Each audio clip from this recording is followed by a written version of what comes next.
The best thing yang kita ada kat Malaysia is suasana agama. Sebab negara Malaysia ni ke? Sebab negara kita Islam. Satu. Okay, aku bagi kau contoh. Aku pergi Brazil. Kau tahu kan cerita yang aku pergi Brazil? Kan aku cakap Brazil, dia adalah negara Islamofobia. Oh ya? Dia benci kat Islam. Dia lagi bahaya daripada Afrika, South Africa. Afrika aku tak sure lah, sebab tempat yang aku time tu memang sikit juga orang kampung. Sebab kalau dekat South Africa, kawasan aku tu semua Islam.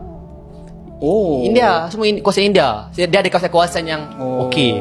Faham. Aku boleh katakan Islam dekat Afrika, South Africa lagi ramai daripada Brazil. Tapi maksudnya dari si crime rate mana lagi dahsyat? Aku tak sure. Okey, tapi dekat Brazil tu aku pakai jubah. Dia dah bagi tahu awal lah, kalau datang airport semua jangan pakai jubah. So aku tak pakai jubah. Tapi ada sekali tu aku keluar pergi supermarket, aku pakai jubah, pakai serban. Orang datang, ada bom dalam. Oh you. Tapi dia gelak-gelak. Tapi dia macam, ada bom